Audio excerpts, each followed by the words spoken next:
Hey friends, I'm so excited today. I have a very special guest on the show. Her name is Amy Gardner. She is a fellow dietitian. She's also a certified eating disorder registered dietitian and a registered yoga teacher. Amy's got some very unique experience. She combines both her eating and exercise disorder expertise with her yoga training. She's from Boston and she's got over 20 years of clinical experience as a registered dietitian and her own personal journey, which I'm really excited to talk to her about today and dive into. Guys, she's owner of Metro West Nutrition LLC, which is a multidisciplinary group where she supervises 14 other clinicians. She provides clinical training on her signature I Move method, which we're going to talk about today, and helping other clinicians use this technique to help their own clients struggling with compulsive exercise. Amy, thank you for being here today. Welcome to the show.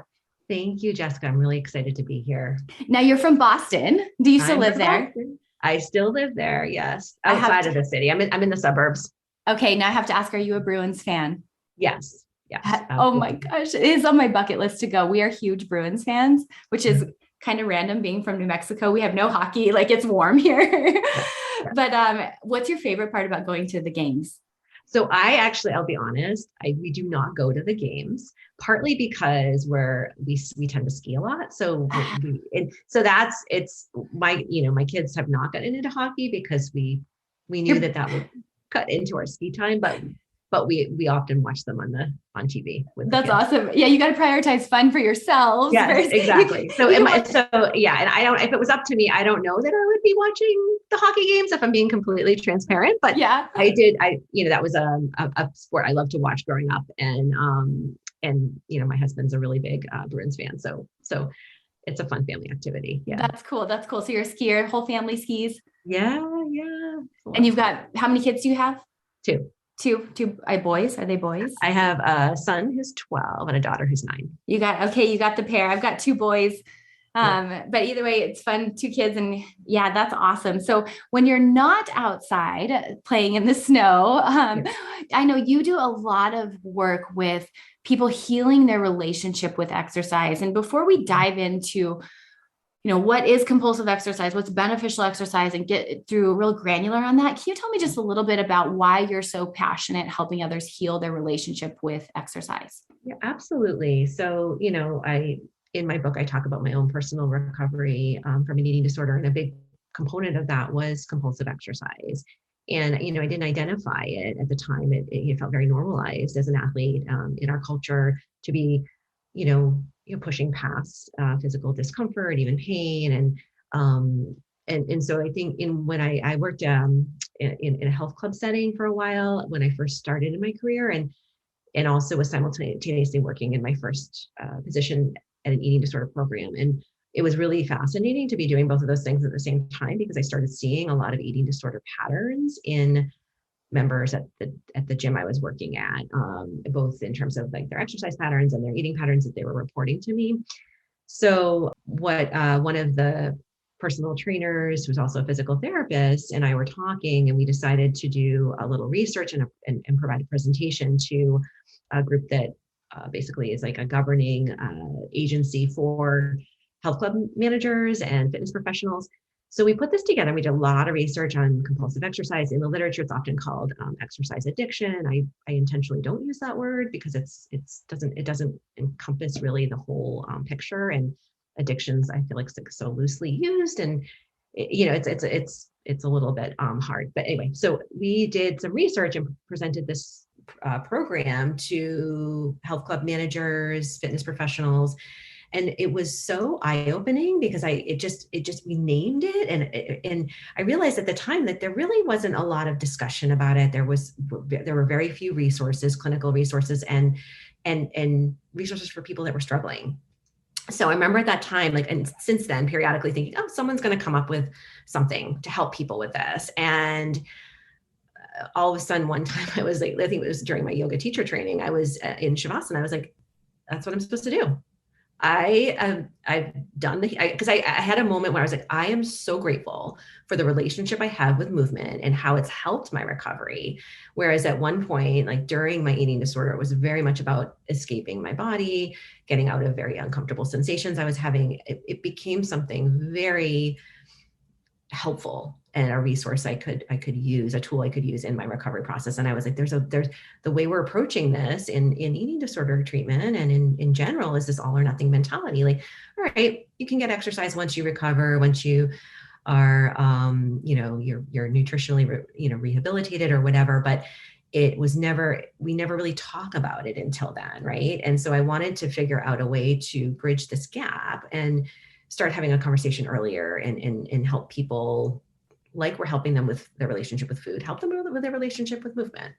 Yeah. Yeah. So it sounds like you had your own personal journey with this, right? Where at one point exercise was more pathological and then it became something powerful and healing. Yes. And Exactly. I think you're right. We see that. I work with a lot of professional athletes and like their job is to push their body beyond its capacity. So you bring up this gray line, right? Like where is it pathological versus pushing yourself in a productive way? So how do you define the difference between compulsive and beneficial exercise? Yeah, that's a really great question. And I think it is really important to distinguish that, athletes aren't necessarily like compulsive exercisers because they're exercising to a greater extent or have more quantity of exercise. It's more about like the quality of the relationship. And yet athletes are definitely at high risk for compulsive exercise. But when we think about beneficial exercise, it increases energy, it improves our mood, it's passion driven. So we think about people that are really passionate about their sport or whatever their activity is.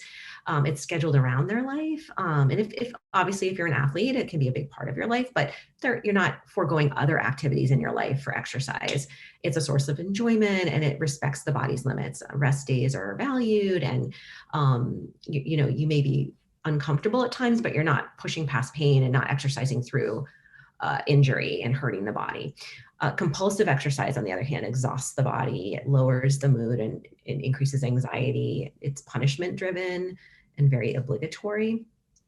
Life is like scheduled around exercise. So people might actually unnecessarily forego like going out to breakfast with a friend or doing something really fun because they need to get a certain amount of movement in.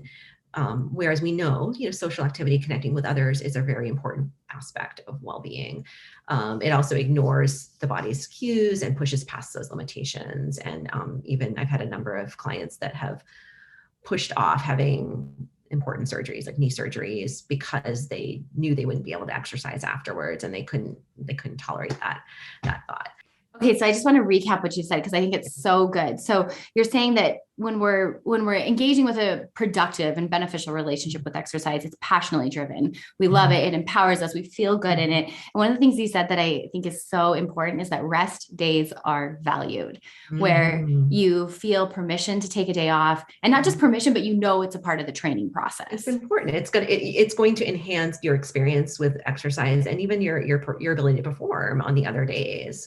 I love that you said that because I have so many of my athletes that feel that the rest days and the days off are like a sign of lack of commitment or they're unproductive. Yes, unproductive. Yes.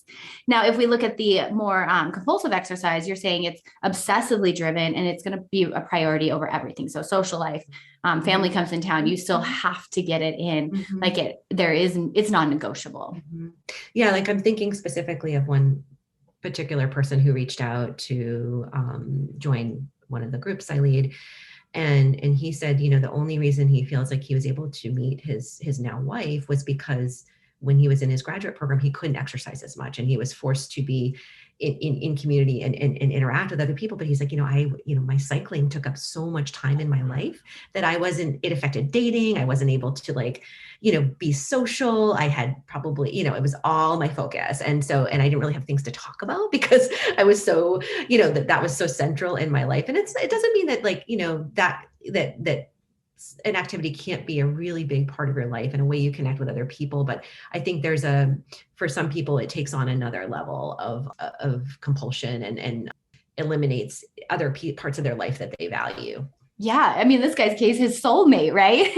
Right. So, and I think since then he's realized that it's also affected his relationship, beyond that point, that it's a way for him to disconnect and not be as present in relationship to. Wow. That's so powerful. So Amy, what do you notice about the normalization of excessive or compulsive exercise in our culture? Yeah, I think that's a big reason why this is such an unknown issue. And I know like a lot of people show up at groups and they'll say, it's so nice to have a place where people aren't saying, oh, gee, I wish I had that problem, right? Like they're struggling with compulsive exercise, and people are like, well, no, that's a good thing, right? Because I think we tend to think of things in black and white, and with exercise, we do get the message very commonly that the more the better, right? There's this value and virtue assigned to pushing your body, and it's not to say that pushing your body can't feel really good, but there's this I think there's a lot of drive to do more, go harder, and it's all driven by external kind of measurement. Like, there's a lot of, thinking about the number of tools and devices we have to measure activity now, right? Between smartwatches and Fitbits and fitness trackers and apps, and ways that we can kind of track each other's progress and kind of compare ourselves to what other people are doing. And it takes us out of our body, right? And so there's a lot of this external pressure, like, oh, well, my friend Sally did this today, and now I feel like I need to keep up with her. And there is this normalization that people are doing a lot or more exercise is better, makes you somehow a better person, just by, I think, through social media and a lot of wellness influencers sharing, what, mental, like kind of thing, no pain, no gain, all those messages we get on a regular basis about like what exercise should look like. Yeah, I love that. So you're saying the threshold where it pushes us past like pushing our bodies and like trying to advance ourselves physically in exercise and moving to more of this compulsive exercise is when it's externally driven, right? Instead of like us feeling our body and feeling, us getting stronger or, pushing our cardiorespiratory system. It's like, oh, I'm pushing myself because I'm comparing myself to Sally or whatever. And I'm actually ignoring these internal cues that are screaming at me, or I don't even have a awareness of them. I think so many people that I've worked with, it's like they're not even connected to their body. There's a disconnected experience during exercise, like they're just checked out. And that's scary too, because some, particularly folks with trauma, have a decreased awareness of what's going on physically and have a higher threshold for pain. So there is a more risk of injury if they're not paying some attention to what's going on internally and noticing their heart rate, noticing pain signals and things that would be indicative of need to stop or take rest. So I think it's tricky, because I think I don't want to, I'm someone that can kind of live in the gray. And I think there's some value in like, kind of like, oh, look, I got my personal best, or I advanced in this area, and to see that accomplishment and achievement can be really great. And like anything else, right? It can also, on the flip side, can be problematic. So I think there's always this, you can look at it from two angles, and it's just, I think it's very personal to kind of, this work is personal to understand, like, is this helping me, or is it making me feel really bad about myself? Or is it helping my body, or is it making my body feel really tired and in pain all the time? Yeah. I'm so glad you said that, because my next question was going to be, how do you help people differentiate between a healthy competitive drive versus an unhealthy competitive drive? Because I'm thinking, so I do CrossFit now. I joke that I totally drank that juice and I love it. And I have to admit, when I started it, I was in more of a vulnerable position. I had just had my first baby. And so, my body I was reacquainting myself with my body, lots of transitions going on in my life. So I remember I was in a vulnerable spot. And at that point, the competitive side of me didn't really help me. It did make me feel bad about myself. I pushed my body probably harder than I should have, let's be real. But now, being in a better space, the competition is really healthy for me to be. And I found it's like helped me almost reconnect with like that inner high school competitive athlete, like in a positive way. Yeah. I think a lot of athletes really gravitate to CrossFit for that reason. Yeah, we do. And I think it's really, for yourself, like looking at like what you want to get out of exercise, what's important to you. And I actually just, there was one person in the group, and I just shared this in my newsletter, but, one of the things for her was, her triathlon training was a really big part of her eating disorder, and she recognized the connection, and it was a way for her to disconnect and isolate from other people. Whereas I know a lot of people use triathlon training to connect with other people, and they're going out to eat afterwards, and it's a very positive thing. For her, it wasn't, and she recognized the need to let go of that through her recovery. But the only alternative that was presented was like, walking 30 minutes a day. That was like kind of the prescribed okay exercise. And she was like, she's like, it was so boring. I didn't like it. It didn't feel like exercise.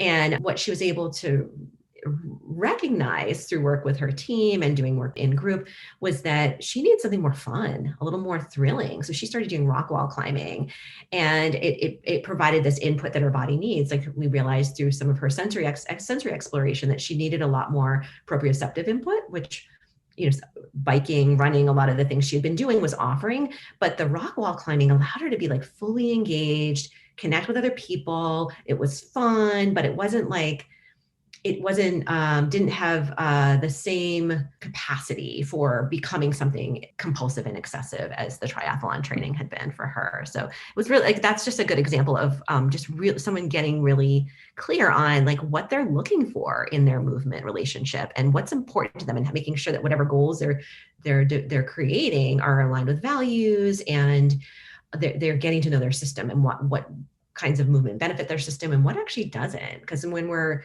in a more fight or flight state, like when we're activated sympathetically, actually doing something that's going to push us further into that sympathetic state, so something like cardiovascularly, might actually make us feel worse after than better. So kind of in those moments so we do a lot of exploration around like what feels better when you're in that state. Let's try this out, see how that feels, and giving people different tools to help them regulate their nervous system so that the only go-to isn't exercise.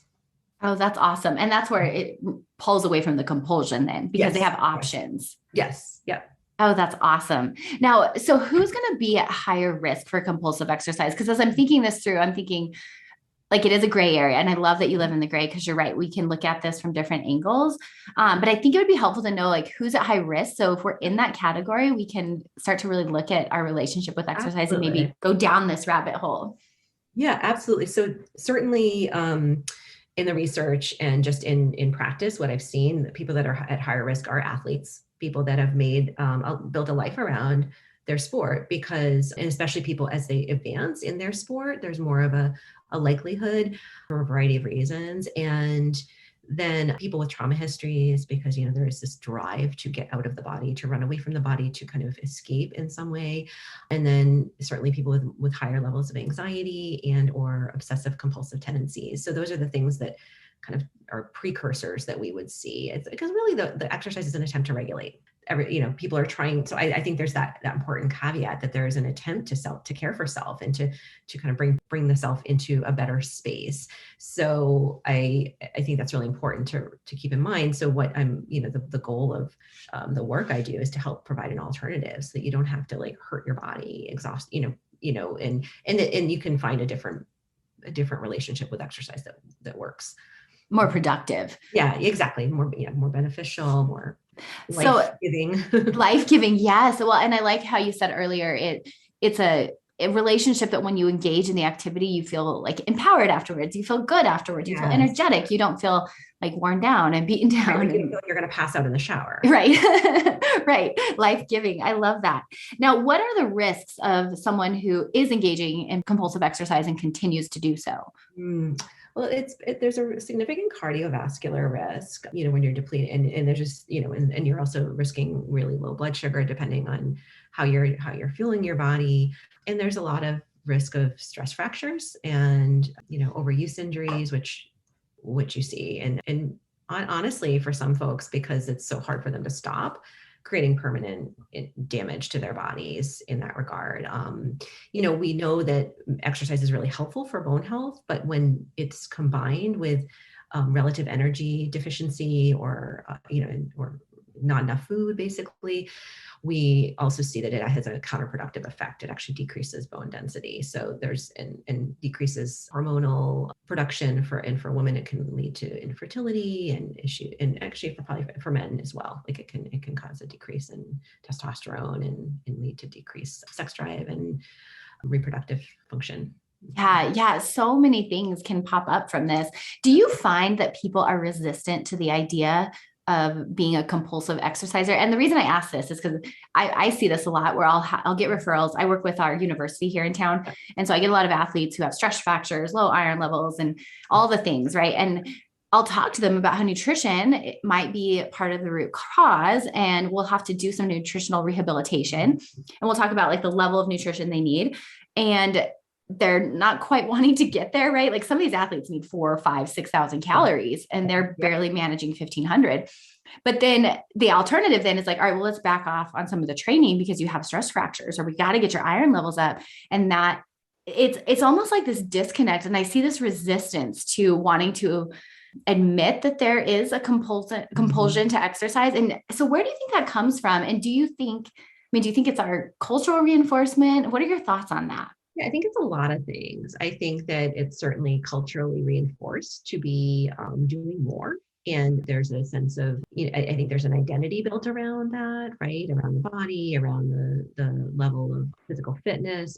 But then I think that beyond that, that when people are in a state of starvation, which or energy deficit, they generally don't feel good most of the time. And a lot of people will describe only feeling good when they exercise. And there's a reason for that. When people are in energy deficit or are struggling with, basically not having enough energy available on their body, when you exercise, muscle gets broken down and it releases glucose and it feels good. Like your body's like, ooh, this is like almost like I just ate, but I haven't. So I think a lot of people associate that's the only time they feel good, because then outside of that, because they're exhausted and because we know that overexercise lowers the mood and increases anxiety, they're feeling awful. So the only time they feel good is when they're exercising, and you're trying to take that away from them.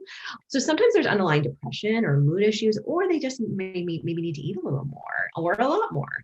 But it's like kind of helping them get to that point where like they probably aren't going to feel great for a little bit to feel even better, like and feel better even outside of exercise. But it's always a telltale sign when someone can't take a day off, can't take, maybe a week off. I mean, that's like a big ask for a lot of people. There's a lot of resistance. So that's partly where I think it's valuable to bring in some other tools as the person is starting to maybe wean off of or taper down their exercise routine if they can't commit to like cold turkey or taking days off. But there's also pain.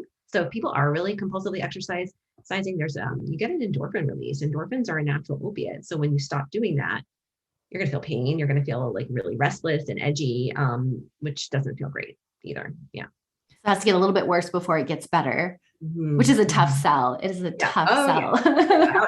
If all I have to do right now is, go to the gym and I'm going to feel better after. And everyone's telling me that exercise is great. And my doctor's telling me it's great that I exercise so much and I'm getting, all this positive reinforcement around it. I think, I think there's a tendency for people to think, oh, when we say compulsive exercise, oh, you mean a lot of exercise. And that's, as I really want to articulate here, it's not like quantity, it's really quality and like how it all balances out with how the body's being fueled and taken care of in the context of exercise. Yeah. And I think you're right on that litmus test is, can you take a day off? And can you, and not even a week, right? Just a day. Let's look at that. So how does your iMove program help people shift their relationship with movement? Yeah. So it's broken down into like 3 components. There's a part where we're doing exploration. There's a lot of unpacking, like where the relationship is now. There's a lot of education on the nervous system, sensory integration, alternative practices that help regulate the nervous system and the sensory system. And then there's an experiential component where we're actually doing these things together in group. So there's a lot of creating safety and connection within the group to create a space where people feel safe to go into the body. And we're doing, practicing like through these experiential activities, just going in for small periods of time, like maybe 10 to 20 minutes, like doing something. And then there's some, so there's a combination of some self-inquiry and then group sharing and processing. And it's really just it creates this holding space for people to connect with other people that share this experience with exercise, but also to learn alternative ways to regulate, to both to get to know their system, to become curious, like, oh, that's interesting. That's how my nervous system reacts to this, and get kind of move. So it's like a roadmap into the body. Like we start from like the external relationship with exercise, how they relate to how they relate to the world and what the messages they're getting about exercise, and then kind of moving into how does your body react to sensory input in the environment, and then we're moving into kind of talking about like what the inner world feels like, like the energetic sensations that they feel. Like, what does it feel like to kind of like notice the breath moving in and out of the body? And in yoga, it's referred to as like the koshas, like the different kind of bodies that we have. And so kind of getting them more familiar with that, and in the subtle kind of rhythm and information that our body is always sending us. And so when we're talking about that, it's more like interoceptive awareness, right? Like getting the body like connected, and that helps with eating too. That's amazing. I love that. So you're talking about like we start with the exploration, go into like the education, which is like transitions them to that embodiment element, and then actually doing some exercise, practicing what they've learned.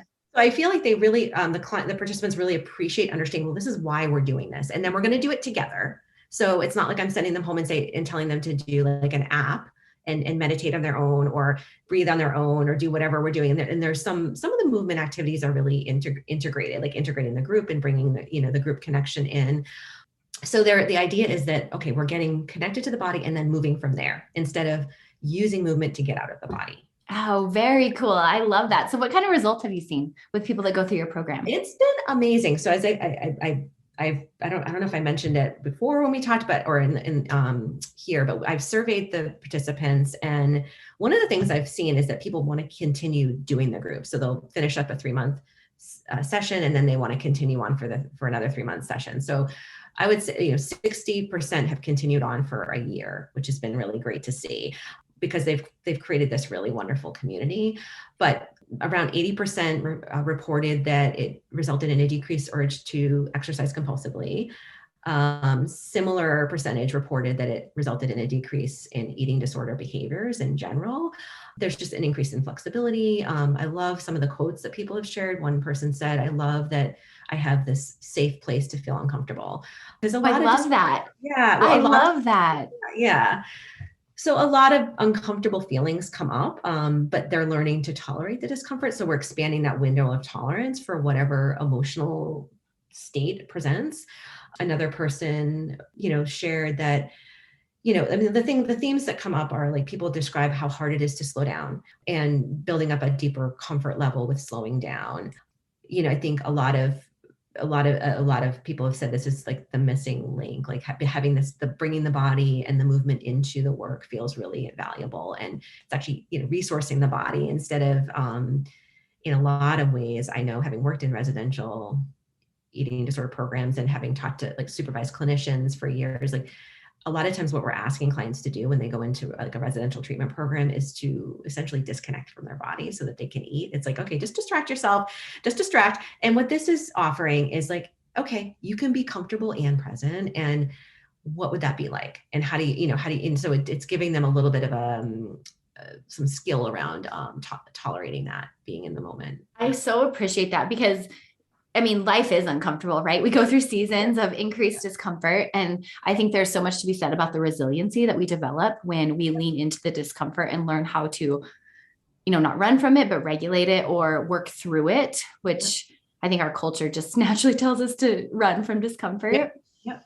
That's really amazing. Now, this is like the athlete side of me, because, I've got the eating disorder side of me that can see, okay, if I were to go through this program, I would come out of it with this increased flexibility and this less, a decreased attachment to the rigidity around exercise. Mm-hmm. Now, what about an athlete hearing something like this? I mean, my athlete brain goes, would I come out the other side like a better athlete? Would it help me improve my athleticism? So could you speak to that?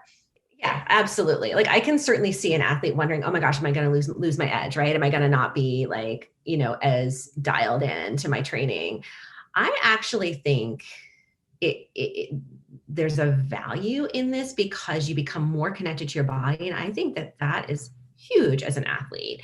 And it makes you more perceptive. And depending on what your sport is or your activity, like being more mindful is a huge benefit. And also recognizing when you need a break, because that your body is such an important part of being an athlete, right? You need to care for your body and care. And we talk a lot in the iMove groups about rest as an active state. Your body is restoring, it's breathing. We're never not in an active state, right? Rest is active. And so it's so important to take that time. But I think that there is that, I think that's where we get, and I think I call it like the yin and yang of our our cultural like kind of perception, like, you know, like yang is so valued, like doing more, the more the better. And like, I think that's where a lot of athletes run into problems, because they have this, I got to work harder. If I do more training, I'm going to be better. And then they undervalue the rest. And that's the yin, and the importance of, you know, really like bringing some softening in there too. And what I loved, as I'm watching the Winter Olympics, I hear a lot of, especially I love the snowboarding. It's been one of my favorite to watch. Yeah. But they all do yoga. I love it. So they're all like really, and the mental piece is so critical. We saw that in the Summer Olympics, right? With Simone Biles, like the mental piece of being an athlete is just as critical as the physical. Mm-hmm. Yeah. Oh, that's so true. Yeah. And I think that's my hope, is that's becoming more, you know, normal thought patterns, and it's more acceptable to talk about this, especially after the Summer Olympics and Simone Biles. But I think it is newer. And so I love hearing you say that. And I love that you're out there spreading this education and educating and empowering not just people who are struggling with this, but also clinicians who work with these people. Yeah. And I think to your point, in my experience, like having had some athletes that really developed significant eating disorders and needed to take time off of sport, and realizing that they had a compulsive relationship with exercise, it becomes really hard to re-enter movement or exercise, because it's only been this all or nothing. Like they lost it during their recovery, and now to try to get back to it is really painful and hard. So there's a lot of avoidance. So I do think there's a value in addressing this during treatment, and incorporating it to some extent, and having these conversations, and so that it's not this all or nothing. Yeah. Yeah. Cause it's that all or nothing that gets us into trouble, because then what happens when we have a stress fracture or we get sick and we need to take some time off? Right. And that's a really good question to ask too, is like, you know, what would you do? Ask someone, like, what would you do if you didn't have exercise as a tool to cope? Like what else is in your toolbox? And I think that's really scary for some people, like to think about, like, oh my gosh, I can't even imagine what would happen. Like I wouldn't be able to function. Yeah. I can't take a single day off. No. Yeah. And I get it. I mean, for some clients I work with that have significant trauma histories, it's the only time they feel relief from those symptoms. But there's a way to kind of start gradually, like providing alternatives to give them small windows of opportunity to see that, okay, there's another way. Like there's another, you know, even if they can only tolerate for a short period of time. That's wonderful. So what would you say someone's very first step would be? Like if they go, oh, shoot, Amy, that's me, I can't take a day off. What would be the first step in beginning this process of healing your relationship with exercise? I think, if the person's using any kind of devices to measure exercise, you know, Fitbit, you know, Apple Watch, whatever you're using, or your any kind of external measurement, if you could just go without that, even for a day, like just try it. And to really start to tune in to what you're noticing, like either in your environment, like a lot of times I'll suggest, like, notice 3 things you see, or 3 things you hear, or what do you feel, or what do you enjoy about this movement, and kind of like bringing themselves into the moment a little bit more in the movement, and just see how that shifts the experience and the quality. I think that's like those are the 2 of the first things, just to kind of intentionally say, okay, I'm going to not quantify this. I'm going to just go out today, and whatever it is, the activity of choice, I'm going to do this in a way that is just where I'm noticing my environment, I'm noticing my body. Yeah. And then trying something new, honestly, taking a day and saying, you know, I'm going to still exercise, but I'm going to do something completely new. Like I'm going to go take a dance class, or I'm going to do something that's off the typical routine for me, because trying something new always makes you more engaged and mindful, and it shifts the experience a little bit. I love that. Okay. So take the wearables off or try something new. And I just have to tell you this. I call myself a self-proclaimed ornithologist, and I love watching birds. It's just like this weird thing about me, but where it came about was actually what you're talking about, is when I was healing my relationship with exercise. I was a runner at that time. I stopped taking my watch, I stopped measuring, and I started looking for birds. And we have this really cool, it's called the Bosque. It's right by the river. And there's tons of birds here in New Mexico. And it's, they migrate through in the fall and into the winter. So we get to see so many different species. And it became a hobby of mine, but it was like, even putting the watch down, not only did it help me start that journey, which I think it's so cool you mentioned that, but it also opened up this whole new hobby that I'm now like so nerdy about. That's awesome. I love it. Yeah, I know. For me, I actually still enjoy running, not as much as I don't do it to the extent that I used to, and it's totally transpired. I mean, I love not listening to music. I just go. I like the feel of like my feet on the ground, and a lot of times, like I'll just notice like the air on my face, and so, so I'm okay, like moving into a walk and just taking it, seeing how it feels and noticing like my breath and my heart rhythm, and feeling really grateful to be able to move my body, and feeling really grateful to feel so alive in that moment. And it's just such a different feeling than before, when it would have been, oh, I'm like looking at my pace and I've got to pick it up, and like kind of pushing, am I pushing hard enough? All the things I've got to do after. And I think it's just such a different experience. And yeah. Yeah, it is. It's so different. Like when people ask me if I run now, I'm like, well, according to old Jess, no, I wouldn't call what I do running, but I think it's running. It's really uplifting. That's so cool. Okay. So Amy, if people want to get more in contact with you or learn more about the different groups and programs that you offer, tell us how we can connect with you. Absolutely. So really easy. If you want, you're welcome to get a free copy of my book at imovebook.com. If you're someone that's interested in, exploring this as a clinician, if you're interested for yourself, there's some great, I share my personal story, but there's also some client stories in there that might resonate with you. There's also, you can also reach out to me at amy@metrowestnutrition.com. If you have questions about the upcoming iMove group, I'm actually going to be starting one virtually in March, or the clinician training, which starts at the end of this month, February. I'm actually not sure when this will air, but if it's airing soon, then you'll be able to access that. Yeah. So and then I'm on Instagram, and I'm sure I will. I'll make sure to tag Jessica in my Instagram. Yeah. And I'll definitely link all of that, the direct links in the show notes. So if any listeners here want to grab that, you can. I know I have my copy of iMove, which I'm super excited to dive into more of the detail. And for those of you guys who are listening, I actually connected with Amy because I attended one of her webinars, and just in 60 minutes of her webinar, I learned so much. So I'm excited to keep learning from you. Amy, thank you for being on the show and for your time today. I just think what you're doing is such a gift to the world, and I'm just really grateful for what you're doing. Thank you. It was so nice to be on here, Jess, and I really appreciate sharing this time with you. Thank you so much for joining me today. I hope it strengthened your food journey and empowered you to live boldly in your body. Real quick, sister, before you go, if you liked today's episode, the best way you can thank me is head on over to iTunes, Fuel Her Awesome Podcast, leave a review and subscribe. Then take a screenshot and share it on your social media. Don't forget to tag me at JessBrownRD. And if you're looking for more resources, be sure to check out my website, JessBrownRD.com. I've got info on my e-course, Fuel Her Awesome Food Foundations, my 10-step ebook on how to beat body bullying, and so much more. I cannot wait to chat with you babes again. Until next time, cheers and happy eating.